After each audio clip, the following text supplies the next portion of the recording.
तो गाइज आप लोग कैसे हैं और आप लोगों की पढ़ाई कैसे चल रही है गाइज। आज हम लोग थर्ड यूनिट का जो है सेकंड पार्ट कर रहे हैं, क्योंकि फर्स्ट पार्ट हम लोगों ने कर लिया है। अब देखिए अब हम लोग कहाँ से एक्टिविटी जहाँ से है क्रियाशीलता वहाँ से जो है तो करना है। रिएक्टिविटी जो टेबल है वहाँ से अपने को पढ़ना है। यहाँ से पढ़ना था गाइज पेज नंबर 10 से। सक्रियता श्रेणी यानी कि रिएक्टिविटी जो आपका सीरीज है उसमें जो है तो किस प्रकार से अवरोही क्रम में व्यवस्थित किया जाता है। सक्रियता श्रेणी वह सूची है जिसमें धातुओं की क्रियाशीलता को अवरोही क्रम में व्यवस्थित किया जाता है। विस्थापन के प्रयोगों के बाद क्रियाकलाप 1.9 तथा 3.12 निम्नलिखित श्रेणी सारणी 3.2 को विकसित किया गया है, जिसे क्या कहते हैं, सक्रियता श्रेणी कहते हैं या रिएक्टिविटी टेबल कहते हैं। सारणी 3.2 सक्रियता श्रेणी धातुओं की सापेक्ष अभिक्रियाशीलताएं। देखिए अब इसमें दिया हुआ ये आप लोगों को बिल्कुल इसको तो नोट ही कर लेना है गाइज, क्योंकि इसमें अगर आप इसको ये नहीं बनेगा तो कुछ नहीं बन रहा है इसके मतलब।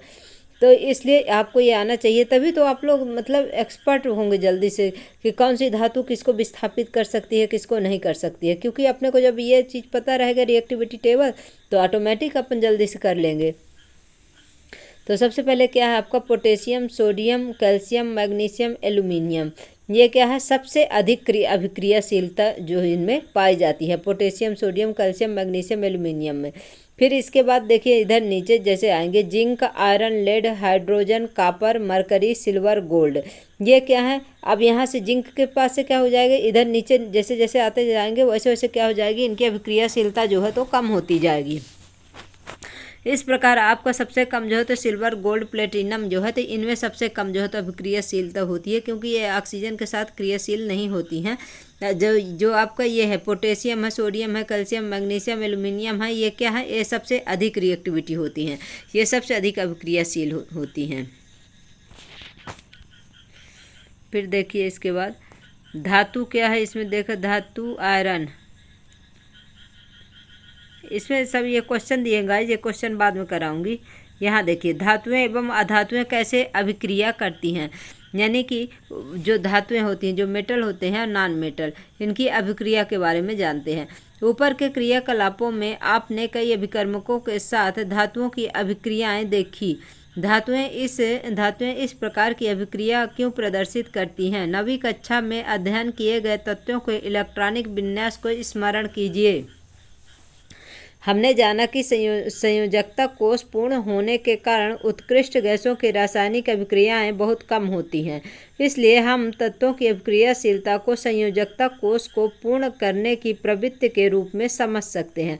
अपन जैसे क्लास 9th में अष्टक का नियम पढ़े हैं वही वाला, जैसे हम पिछले साल हमने इसके बारे में बहुत अच्छे से समझाए थे। अष्टक का नियम जो है आपका क्लास 9th में जो है तो आप उसमें उस पुराना वीडियो जो है तो उसमें आप लोग देख सकते हैं। उत्कृष्ट गैसों एवं कुछ धातुओं तथा अधातुओं के इलेक्ट्रॉनिक विन्यास पर ध्यान दीजिए। सारणी 3.3 में हम देख सकते हैं कि सोडियम परमाणु के बाह्यतम कोष में केवल एक इलेक्ट्रॉन है। यदि यह अपने M कोष से एक इलेक्ट्रॉन को त्याग देता है तब L कोष इसका बाह्यतम कोष बन जाता है और जिसमें स्थायी अष्टक उपस्थित हैं। इस परमाणु के नाभिक में 11 प्रोटॉन हैं, लेकिन इलेक्ट्रॉनों की संख्या 10 होने के कारण इसमें धन आवेश की अधिकता होती है तथा यह सोडियम धन आयन यानी कि सोडियम प्लस आयन प्रदान करता है। दूसरी ओर क्लोरीन के बाह्यतम कोष में 7 इलेक्ट्रॉन होते हैं तथा अष्टक पूर्ण होने के लिए इसे 1 इलेक्ट्रॉन की आवश्यकता होती है। यदि सोडियम एवं क्लोरीन अभिक्रिया करें तो सोडियम द्वारा त्यागा गया 1 इलेक्ट्रॉन क्लोरीन ग्रहण कर लेता है और 1 इलेक्ट्रॉन ग्रहण करके क्लोरीन परमाणु इकाई ऋण आवेश प्राप्त करता है। यानी कि जो इलेक्ट्रॉन दाता है उसमें प्लस चार्ज रहेगा और जो ग्राही है यानी कि जो लेगा वो उसमें क्या होगा, आपका माइनस चार्ज होगा। क्योंकि इसके नाभिक में 17 प्रोटॉन होते हैं तथा इसके Kl एवं M कोषों में 18 इलेक्ट्रॉन होते हैं। इससे क्लोराइड जो है तो ऋण आयन क्लोरीन प्राप्त होता है। इसलिए यह दोनों तत्वों के बीच निम्नलिखित प्रकार से आदान प्रदान का संबंध स्थापित हो जाता है। यानी कि इसमें जो है तो अपना इलेक्ट्रॉन सोडियम दे देता है और क्लोरीन ले लेता है। इस प्रकार से दोनों का अष्टक कंप्लीट हो जाता है, दोनों जो है तो स्थायी हो जाते हैं। फिर कुछ इलेक्ट्रॉनिक विन्यास देखिए, जैसे तत्वों के प्रकार क्या है। उत्कृष्ट गैस में जैसे आपका हीलियम है, नियान है, आर्गन है। तब इसका देखिए, ये जो परमाणु संख्या क्या है, 2 है, 10 है, 18 है। तो इसमें इलेक्ट्रॉनों की संख्या किस प्रकार से K L M N जो है तो इस फॉर्म में भरेंगे। तो पहले हीलियम का आपका देखिए, आप लोगों को परमाणु क्रमांक और परमाणु भार कितना भी कम हो, कम से कम 20 तक तो याद ही कर लीजिए, और आपका अधिकतम 30 तक याद कर लीजिए अभी क्लास 10th के लिए। तो जैसे आप लोगों को नोट करना हो तो नोट कर लीजिए, हम बताए दे रहे हैं आपको। जैसे हाइड्रोजन का 1 होता है आपका, हीलियम का 2 होता है परमाणु क्रमांक, लेकिन परमाणु भार भी आपको बताने हैं। तो जैसे हाइड्रोजन का परमाणु क्रमांक 1 है, परमाणु भार भी 1 है। आपका हीलियम का परमाणु क्रमांक 2 है, परमाणु भार 4 है। लिथियम का परमाणु क्रमांक 3 है, परमाणु भार 7 है। आपका बेरिलियम का परमाणु क्रमांक 4 है, परमाणु भार 9 है। फिर आपका बोरान का परमाणु क्रमांक 5 है और आपको परमाणु भार जो है तो 11 है। फिर कार्बन का 6 है परमाणु क्रमांक, परमाणु भार 12 है। नाइट्रोजन का परमाणु क्रमांक 7 है और आपका परमाणु भार 14 है। ऑक्सीजन का परमाणु क्रमांक 8 है और परमाणु भार 16 है। आपका फ्लोरीन का परमाणु क्रमांक 9 है और आपका परमाणु का भार जो है तो 19 है। इस प्रकार नियान का परमाणु क्रमांक 10 है और परमाणु भार 20 है। सोडियम का परमाणु क्रमांक 11 है, परमाणु भार 23 है। मैग्नीशियम का परमाणु क्रमांक 12 है, परमाणु भार 24 है। एल्यूमिनियम का परमाणु क्रमांक 13 है और परमाणु भार 27 है। सिलिकॉन का परमाणु क्रमांक 14 है और आपका परमाणु भार 28 है। फास्फोरस का परमाणु क्रमांक 15 है, परमाणु भार 31 है। फिर आपका सल्फर का परमाणु क्रमांक 16 है, परमाणु भार 32 है। क्लोरीन का परमाणु क्रमांक 17 है, परमाणु भार 35.5 है। आपका आर्गन का परमाणु क्रमांक 18 है, परमाणु भार 40 है। पोटेशियम यानी कि पोटेशियम का परमाणु क्रमांक 19 है, परमाणु भार 39 है। आपका कैल्शियम का परमाणु क्रमांक 20 है, परमाणु भार जो है तो 40 है। गाइज ये हम 1 से 20 तक आपको बता दिए हैं। आप कॉपी पेन लेके आप नोट कर लीजिएगा और याद ज़रूर कर लीजिएगा, नहीं तो आप लोग गूगल से निकाल के देख के और लिख के और आप लोग याद कर लीजिएगा। इस प्रकार से देखिए, ये है जैसे हीलियम का 2 हो गया, नियान का जो आपका 10 हो गया परमाणु संख्या जो है, और आर्गन का आपका 18 हो गया। इस प्रकार से इनके अष्टक कंप्लीट जब रहेंगे तो क्या रहेंगे, स्थायी हो जाएंगे।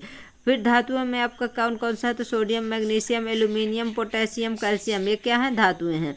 सोडियम का परमाणु क्रमांक 11 है, मैग्नीशियम का 12 है, एल्यूमिनियम का 13 है, पोटेशियम का 19 है और कैल्शियम का 20 है। इस प्रकार से इनको जो है तो परमाणु इलेक्ट्रॉनिक विन्यास किस प्रकार से भरते हैं, तो जैसे पहले 2 8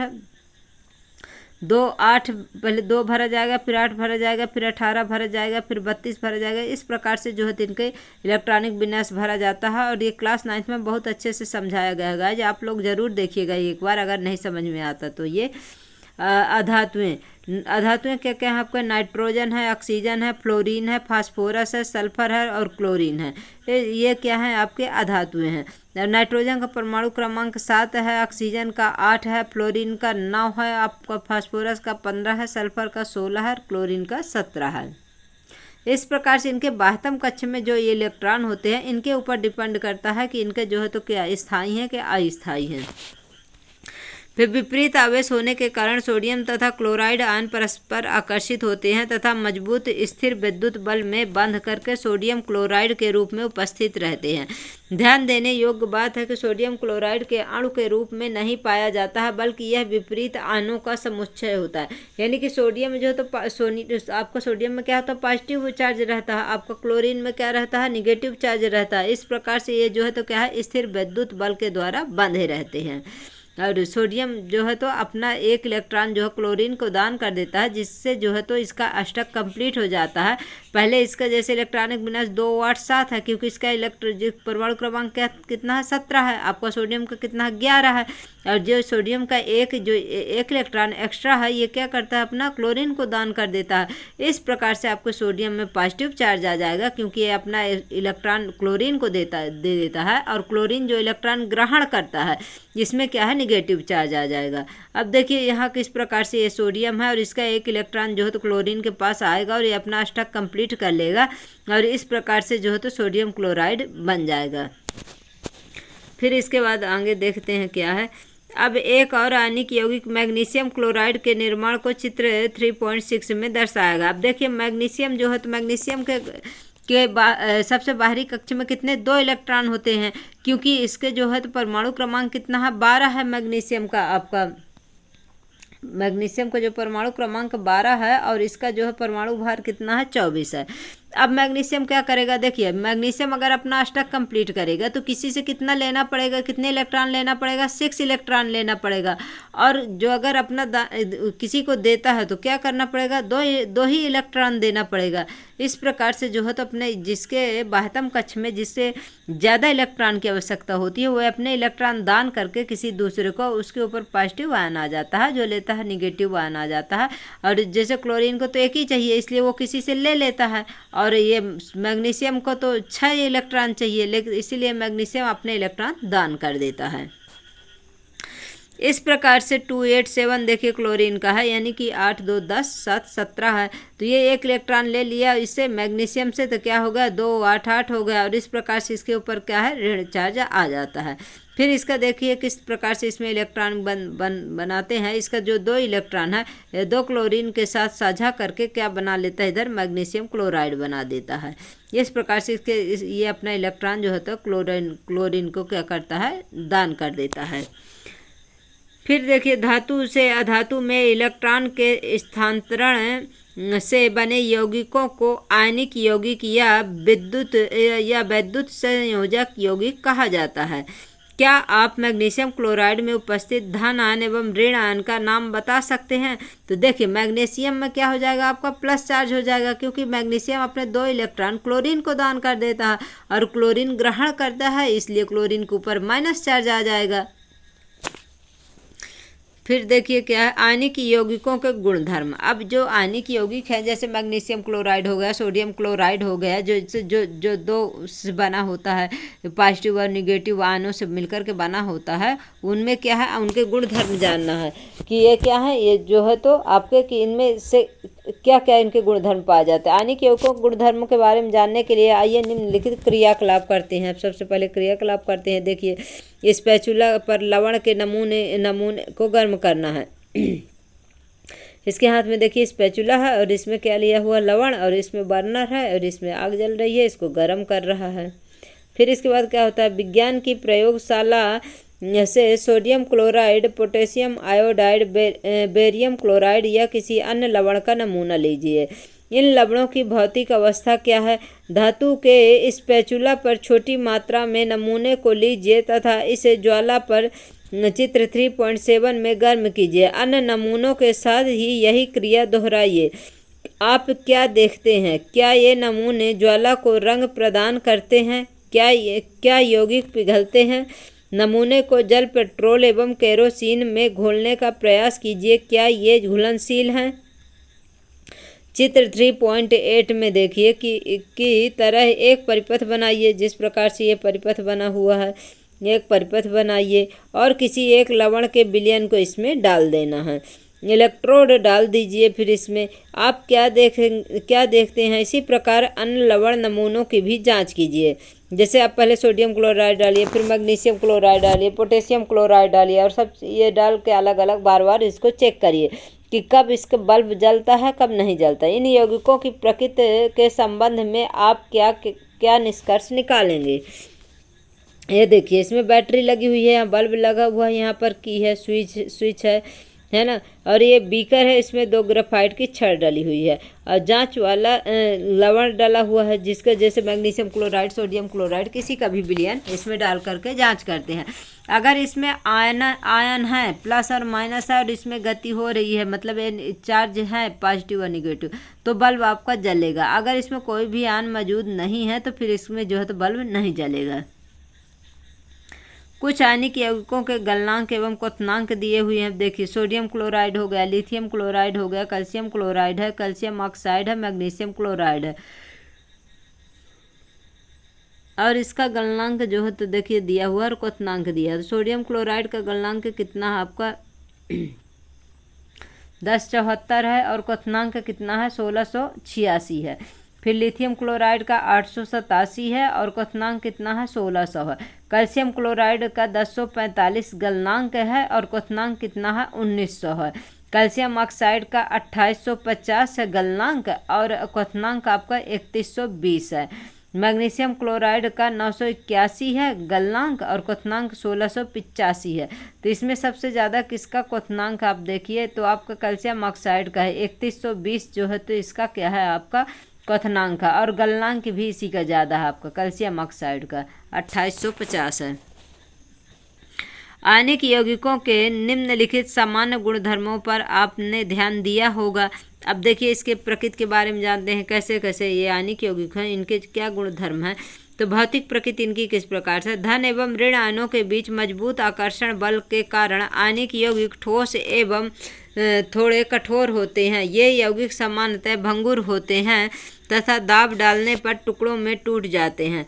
गलनांक एवं क्वथनांक, आयनिक यौगिकों का गलनांक एवं क्वथनांक बहुत अधिक होता है क्योंकि मजबूत अंतर आयनिक आकर्षण को तोड़ने के लिए ऊर्जा की पर्याप्त मात्रा की आवश्यकता होती है। घुलनशीलता, अब देखिए इसमें विद्युत संयोजक यौगिक सामान्यतः जल में घुलनशील तथा केरोसिन, पेट्रोल आदि जैसे विलायकों में अभिलेय होते हैं। फिर विद्युत चालकता, किसी विलयन में विद्युत के चालन के लिए आवेशित कणों की गतिशीलता आवश्यक होती है।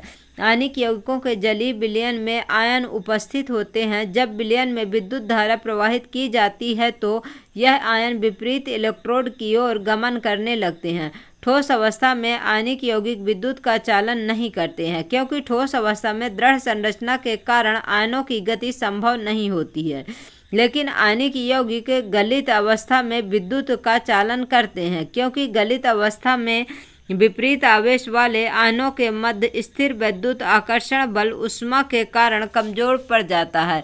इसीलिए आयन स्वतंत्र रूप से गमन करते हैं एवं विद्युत का चालन करते हैं। धातुओं की प्राप्ति, अब देखिए धातु कैसे प्राप्त होते हैं। पृथ्वी की भूपर्पटी धातुओं का मुख्य स्रोत है। समुद्री जल में भी सोडियम क्लोराइड, मैग्नीशियम क्लोराइड आदि जैसे कुछ विलेय लवण उपस्थित रहते हैं। पृथ्वी की भूपर्पटी में प्राकृतिक रूप से पाए जाने वाले तत्वों या यौगिक को खनिज कहते हैं। कुछ स्थानों पर खनिजों में कोई विशेष धातु काफ़ी मात्रा में होती है जिसे निकालना लाभकारी होता है। इन खनिजों को क्या कहते हैं, अयस्क कहते हैं। फिर देखिए धातुओं का निष्कर्षण, मतलब धातु को जो है तो आपके अयस्क से किस प्रकार से अलग किया जाता है, ये क्या होता है, निष्कर्षण होता है। धातुओं की सक्रियता श्रेणी के बारे में आप पढ़ चुके हैं, इसीलिए आप आसानी से समझ सकते हैं कि अयस्क से धातु का निष्कर्षण कैसे होता है। कुछ धातुएं भूपर्पटी में स्वतंत्र अवस्था में पाई जाती हैं। कुछ धातुएं अपने यौगिकों के रूप में मिलती हैं। सक्रियता श्रेणी में नीचे आने वाली धातुएं सबसे कम अभिक्रियाशील होती हैं। ये स्वतंत्र अवस्था में पाई जाती हैं। एग्जाम्पल के लिए गोल्ड, सोना, सिल्वर, प्लेटिनम, कापर स्वतंत्र अवस्था में पाए जाते हैं। कापर एवं सिल्वर अपने सल्फाइड या ऑक्साइड के अयस्क के रूप में संयुक्त अवस्था में भी पाए जाते हैं। आपका कौन कौन सा, कापर और सिल्वर जो है। सक्रियता श्रेणी में सबसे ऊपर की धातुओं में पोटेशियम, सोडियम, कैल्शियम, मैग्नीशियम एवं एल्यूमिनियम है। इतनी अधिक अभिक्रियाशील होती हैं कि ये कभी भी स्वतंत्र तत्व के रूप में नहीं पाई जाती। सक्रियता श्रेणी के मध्य की धातुएं जिंक, आयरन और लेड आदि भी अभिक्रियाशीलता मध्यम होती है। पृथ्वी की भूपर्पटी में ये मुख्यतः ऑक्साइड, सल्फाइड या कार्बोनेट के रूप में पाई जाती है। आप देखेंगे कि कई धातुओं के अयस्क ऑक्साइड होते हैं। ऑक्सीजन की अत्यधिक अभिक्रियाशीलता एवं पृथ्वी पर इसके प्रचुर मात्रा में पाए जाने के कारण ऐसा होता है। इस प्रकार अभिक्रियाशीलता के आधार पर हम धातुओं को निम्नलिखित 3 वर्गों में विभाजित कर सकते हैं। निम्न अभिक्रियाशील धातुएं में मध्यम अभिक्रियाशील धातुएं और उच्च अभिक्रियाशील धातुएं। प्रत्येक वर्ग में आने वाली धातुओं को प्राप्त करने के लिए विभिन्न तकनीकों का उपयोग किया जाता है। यानी कि तकनीक के द्वारा जो आपका अयस्क होता है उससे जो है तो क्या करते हैं, धातुओं को अलग किया जाता है। फिर अयस्क से शुद्ध धातु का निष्कर्षण कई चरणों में होता है। इन चरणों का सारांश 3.10 में दिया गया है। निम्नलिखित भागों में प्रत्येक चरण की विस्तृत चर्चा कीजिए। देखिए इसमें क्या है, सबसे ज़्यादा क्रियाशीलता जो धातुएं हैं, विद्युत अपघटन है, कौन से हैं तो potassium, sodium, calcium, magnesium, aluminium हो गया। यानी कि 5 धातुएं जो ऊपर की हैं वो क्या है, सबसे ज़्यादा विद्युत अपघटन करती हैं। फिर इसके बाद कार्बन के उपयोग से अपचयन इनका कैसे होता है, जिंक का, आयरन, आपका लेड और कॉपर है। फिर प्राकृतिक अवस्था में उपस्थित है तो सिल्वर है, गोल्ड है। ये क्या है, प्राकृतिक अवस्था में उपस्थित है। सक्रियता श्रेणी से संबंधित धातु कर्म है, ये धातुएं हैं। फिर आपका अयस्क का सांद्रण, उच्च अभिक्रियाशील धातुएं हैं, मध्यम अभिक्रियाशील धातुएं हैं, निम्न अभिक्रियाशील धातुएं हैं। आपका जो उच्च है तो गलित धातु का विद्युत अपघटन शुद्ध धातु है। जो आपको उच्च अभिक्रियाशीलता होती है धातुएं उसमें क्या है, शुद्ध धातु पाई जाती है। माध्यम में क्या है, कार्बोनेट अयस्क है और सल्फाइड के अयस्क है। जो कार्बोनेट के अयस्क है निस्तापन के द्वारा और आपका सल्फाइड का अयस्क भर्जन के द्वारा। धातु का ऑक्साइड जो है तो धातु में अपचयन होता है। फिर धातु अपचयन से धातु का क्या किया जाता है, शोधन किया जाता है। अयस्क से धातु का निष्कर्षण में प्रयुक्त चरण है। और इधर देखिए क्या है, निम्न अभिक्रियाशील वाले में सल्फाइड अयस्क होता है, फिर इसका भर्जन होता है, फिर धातु में प्राप्त होता है, उसके बाद क्या करते हैं, इसको परिष्करण करते हैं। सक्रियता श्रेणी में नीचे आने वाली धातुओं का निष्कर्षण। सक्रियता श्रेणी में नीचे आने वाली धातुएं काफ़ी अनभिक्रिय होती हैं। इन धातुओं के ऑक्साइड को केवल गर्म करने से ही धातु प्राप्त किया जा सकता है। उदाहरण के लिए सिनाबार यानी कि मरकरी जो है तो सिनाबार HgS, सिनाबार मरकरी पारद का एक अयस्क है। वायु में गर्म करने पर यह सबसे अधिक मर्क्यूरिक ऑक्साइड यानी कि HgO में परिवर्तित होता है और अधिक गर्म करने पर मर्क्यूरिक ऑक्साइड या मरकरी या पारद में अपचयित हो जाता है। जैसे HgS आपका है, मरकरी जो है ऑक्सीजन के साथ अपक्रिया करके मरकरी ऑक्साइड यानी कि Hg जो है तो Hg ऑक्साइड बनता है और क्या होता है, SO2 बाहर निकाल देता है आपका। फिर HgO जो है तो किसके टेम्परेचर मतलब गर्म करते हैं इसको HgO को, तो फिर क्या होता है आपका Hg मरकरी प्राप्त हो जाता है और ऑक्सीजन जो है तो आपका ऑक्सीजन गैस अलग हो जाती है। Hg क्या है, लिक्विड है, ऑक्सीजन क्या आपका गैस है। इसी प्रकार प्राकृतिक रूप से कॉपर सल्फाइड के रूप में उपलब्ध तांबे कॉपर को केवल वायु में गर्म करके इसको अयस्क में अलग किया जा सकता है। जैसे कॉपर सल्फाइड को जो है तो ऑक्सीजन, कॉपर सल्फाइड और ऑक्सीजन में क्या कि प्लस ऑक्सीजन है और उसमें क्या करेंगे, टेम्परेचर देंगे तो क्या प्राप्त हो जाएगा, कॉपर ऑक्साइड प्राप्त हो जाएगा और SO2 सल्फर डाइऑक्साइड जो है तो अलग हो जाएगा। फिर कॉपर ऑक्साइड और कॉपर सल्फाइड को गर्म करने पर क्या होगा, कॉपर प्राप्त होगा और प्लस सल्फर डाइऑक्साइड प्राप्त होगा। 3.44 में सक्रियता श्रेणी के मध्य में स्थित धातुओं का निष्कर्षण। सक्रियता श्रेणी के मध्य में स्थित धातुएं जैसे आयरन है, जिंक है, लेड है, कॉपर की अभिक्रियाशीलता मध्यम होती है। प्रकृति में यह प्रायः सल्फाइड या कार्बोनेट के रूप में पाई जाती है। सल्फाइड या कार्बोनेट की तुलना में धातु को उसके ऑक्साइड से प्राप्त करना अधिक आसान है। इसीलिए अपचयन से पहले धातु के सल्फाइड एवं कार्बोनेट को धातु ऑक्साइड में परिवर्तित करना आवश्यक है। सल्फाइड अयस्क को वायु की उपस्थिति में अधिक ताप पर गर्म करने पर यह ऑक्साइड में परिवर्तित हो जाता है। इस प्रक्रिया को क्या कहते हैं? भर्जन कहते हैं। कार्बोनेट अयस्क को सीमित वायु में अधिक ताप पर गर्म करने से यह ऑक्साइड में परिवर्तित हो जाता है। इस प्रक्रिया को निस्तापन कहा जाता है। जिंक के अयस्कों के भर्जन एवं निस्तापन के समय निम्नलिखित रासायनिक समीकरण होती है। जैसे जिंक सल्फाइड है, उसका भर्जन करेंगे, ऑक्सीजन के प्रेजेंट में टेम्परेचर देंगे तो जिंक ऑक्साइड बन जाएगा और सल्फर डाइऑक्साइड प्राप्त हो जाएगा। फिर निस्तापन में क्या होगा? जिंक कार्बोनेट बन जाएगा और zinc oxide plus carbon dioxide gas हो जाएगी, बाहर निकल, मतलब कार्बन डाइऑक्साइड गैस, और आपका जिंक ऑक्साइड क्या हो गया? ये सॉलिड हो गया। इसके बाद कार्बन जैसे उपर्युक्त अपचायक का उपयोग कर धातु ऑक्साइड के धातु प्राप्त किया जाता है। उदाहरण के लिए जब जिंक ऑक्साइड को कार्बन के साथ गर्म किया जाता है तो यह जिंक धातु में अपचयित हो जाता है। जिंक ऑक्साइड प्लस कार्बन को जो है तो टेम्परेचर देंगे तो जिंक प्लस क्या हो जाएगा? कार्बन मोनोऑक्साइड गैस बन जाएगी। प्रथम अध्याय में दिए गए ऑक्सीकरण एवं अपचयन प्रक्रम से आप पहले ही परिचित हैं। धातुओं को उनके यौगिकों से प्राप्त करना भी अपचयन प्रक्रम है। कार्बन कोयला का उपयोग कर धातु के ऑक्साइड को धातु में अपचयन करने के अलावा विस्थापन अभिक्रिया का भी उपयोग किया जा सकता है। अत्यधिक अभिक्रियाशील धातुएं जैसे सोडियम, कैल्शियम, एल्यूमीनियम आदि को अपचायक के रूप में उपयोग किया जा सकता है, क्योंकि ये निम्नलिखित अभिक्रियाशीलता वाले धातुओं को उनके यौगिकों को विस्थापित कर सकते हैं। उदाहरण के लिए जब मैग्नीज ऑक्साइड को एल्यूमीनियम चूर्ण के साथ गर्म किया जाता है तो निम्नलिखित अभिक्रिया होती है। मैग्नीज ऑक्साइड को एल्यूमीनियम के चूर्ण में डालने पर क्या बनता है? Manganese plus aluminate aluminium oxide अब प्लस ऊष्मा बनता है। क्या आप उन पदार्थों को पहचान सकते हैं जिनका ऑक्सीकरण या अपचयन हो रहा है?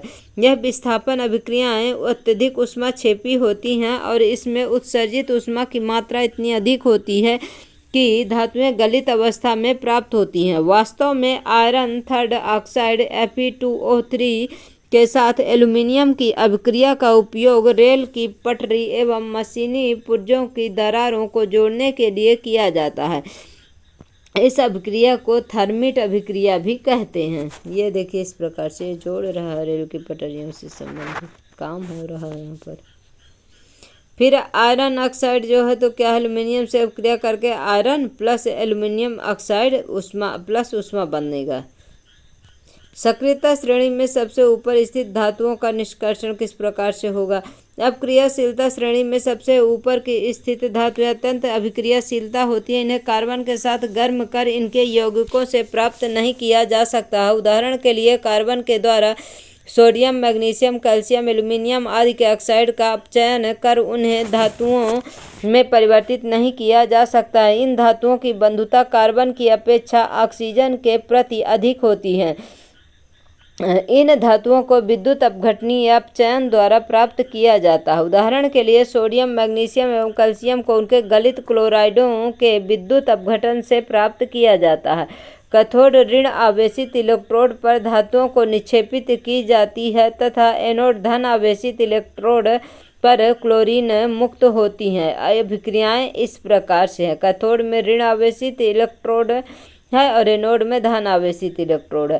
कैथोड पर धन आवेशित सोडियम है जैसे इसमें, और सोडियम में जो है तो, और एनोड पर क्या है? क्लोरीन है। क्लोरीन जो है तो आपका ऋण आवेशित है, तो क्लोरीन प्लस 2 इलेक्ट्रॉन है क्लोरीन में, क्योंकि 2 इलेक्ट्रॉन है।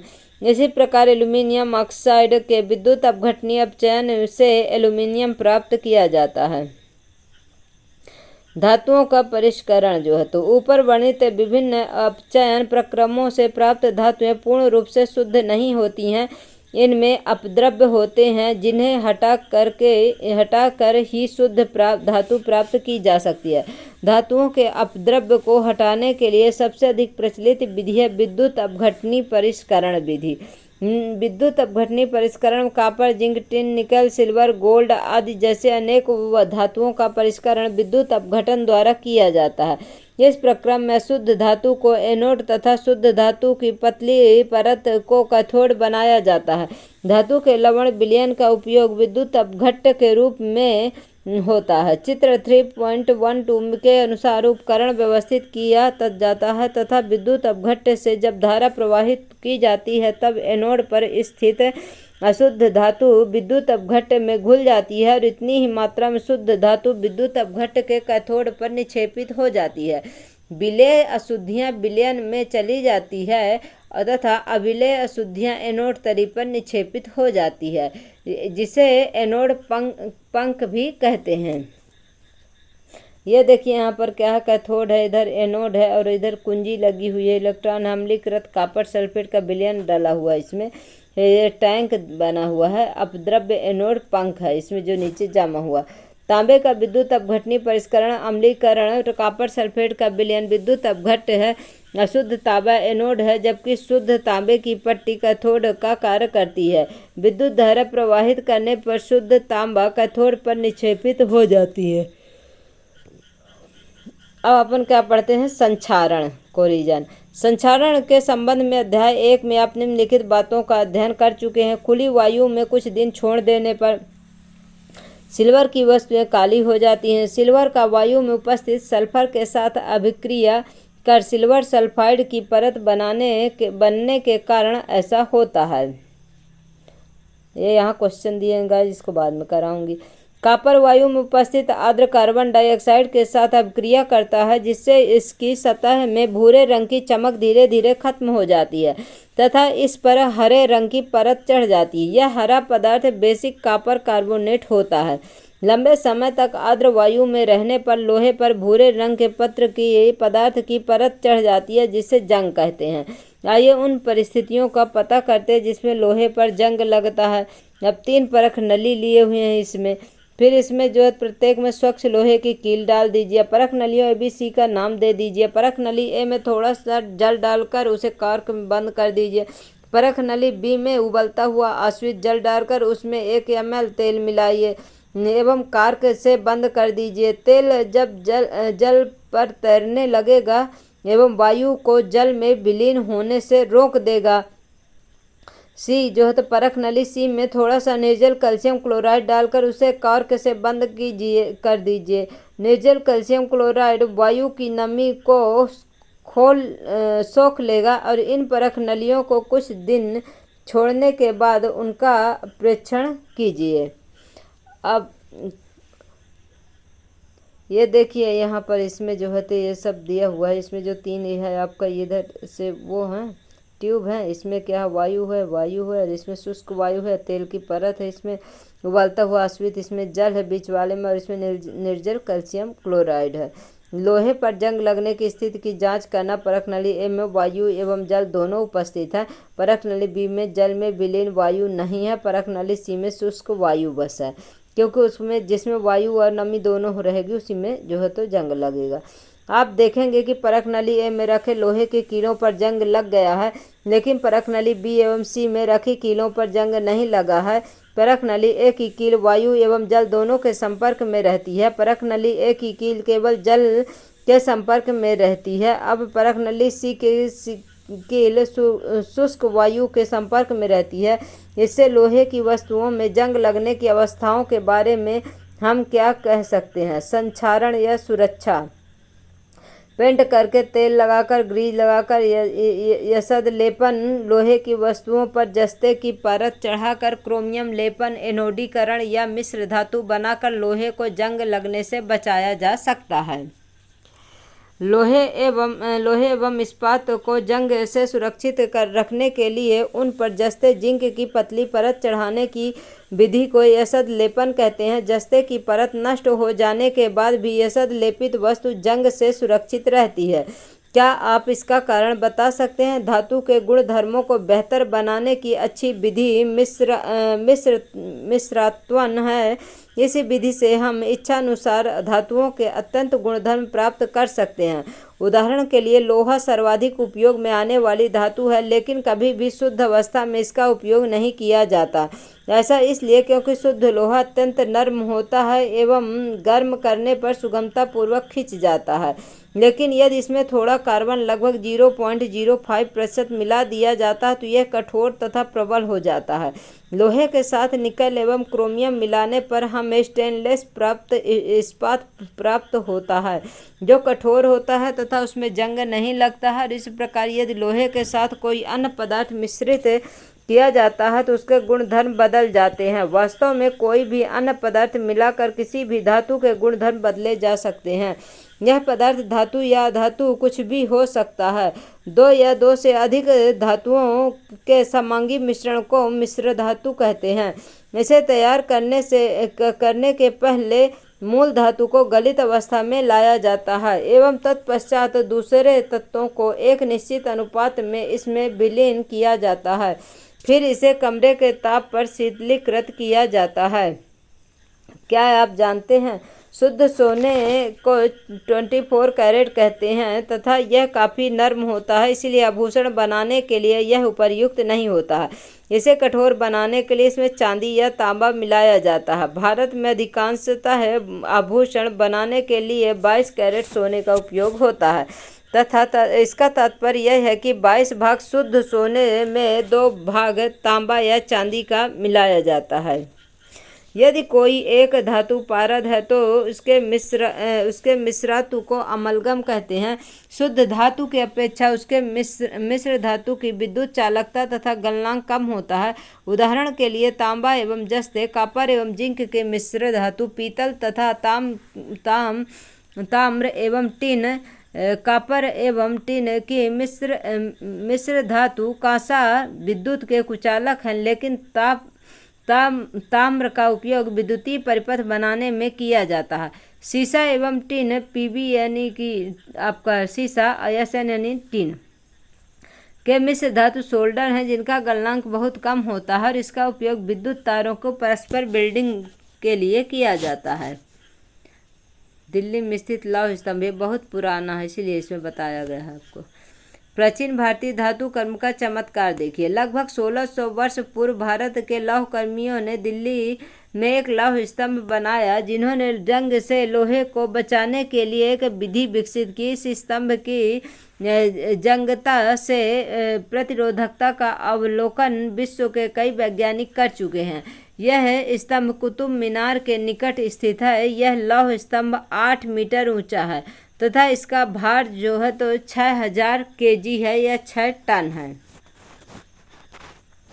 अब क्वेश्चन आंसर है गाइज, और ये है अब हम लोगों ने जो पढ़ा उसमें से क्या सारांश निकला, हम लोगों ने क्या सीखा। तत्वों को धातुओं एवं अधातुओं में वर्गीकृत किया जा सकता है। धातुएं तन्य, आघात, वर्ध, चमकीली एवं उष्मा तथा विद्युत की सुचालक होती हैं। पारद के अलावा सभी धातुएं कमरे के ताप पर ठोस होती हैं। पारद बोले तो आपका पारा।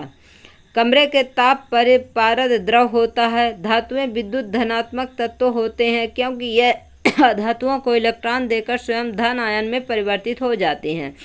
ऑक्सीजन के साथ संयुक्त होकर धातुएं क्षारकीय ऑक्साइड बनाती हैं। एल्यूमिनियम ऑक्साइड एवं जिंक ऑक्साइड क्षारकीय ऑक्साइड तथा अम्लीय ऑक्साइड दोनों के गुणधर्म प्रदर्शित करते हैं। इन ऑक्साइड को उभयधर्मी ऑक्साइड कहते हैं। जल एवं तनु अम्लों के साथ निम्न विभिन्न धातुओं की अभिक्रियाशीलता भिन्न भिन्न होती है। अभिक्रियाशीलता के आधार पर अवरोही क्रम में व्यवस्थित सामान्यतः धातुओं की सूची को सक्रियता श्रेणी कहते हैं। सक्रियता श्रेणी में हाइड्रोजन के ऊपर स्थित धातुएं तनु अम्ल से हाइड्रोजन को विस्थापित कर सकती हैं। अधिक अभिक्रियाशील धातुएं अपने से कम अभिक्रियाशील धातुओं को उनके लवण विलयन से विस्थापित कर सकती हैं। प्रकृति में धातुएं जो स्वतंत्र अवस्था में या अपने यौगिकों के रूप में पाई जाती हैं। वयस्क के धातु का निष्कर्षण तथा उसका परिष्करण कर उपयोगी बनाने के प्रक्रम को धातु कर्म कहते हैं। दो या दो से अधिक धातुओं अथवा एक धातु या एक अधातु के समांगी मिश्रण को क्या बोलेंगे? मिश्र धातु बोलेंगे। लंबे समय तक आर्द्र वायु के संपर्क में रखने से लोहा जैसे कुछ धातुओं की सतह संक्षारित हो जाती है। इस परिघटना को क्या कहते हैं? संक्षारण कहते हैं। अधातुओं के गुण धर्म धातुओं के विपरीत होते हैं। यह न तो आघातवर्ध न ही तन्य होते हैं। जैसे ग्रेफाइट के अलावा सभी अधातुएं ऊष्मा एवं विद्युत की कुचालक होती हैं। ग्रेफाइट जो है तो विद्युत का चालक होता है। अधातुएं विद्युत ऋणात्मक तत्व होती हैं, क्योंकि धातुओं के साथ अभिक्रिया में इलेक्ट्रॉन ग्रहण कर ऋण आवेशित आयन बनाती हैं। अधातुएं जो है आपका अधातुएं ऑक्साइड बनाती हैं जो अम्लीय या उदासीन होती हैं। अधातुएं तनु अम्लों में से हाइड्रोजन का विस्थापन नहीं करती हैं। यह हाइड्रोजन के साथ अभिक्रिया कर हाइड्राइड बनाती हैं। गाइस अब इसके आगे क्वेश्चन आंसर दिए हुए हैं। अब आपको सभी क्वेश्चन आंसर बाद में कराऊंगी। आप लोगों को क्लास कैसी लगती है, आप लोग हमारे क्लास को लाइक करिए, शेयर करिए, कमेंट करिए गाइस। और जो कुछ समझ में नहीं आए उसको जो तो कमेंट बॉक्स में छोड़ दीजिए, हम देखकर आपको बताएंगे। Thank you so much guys.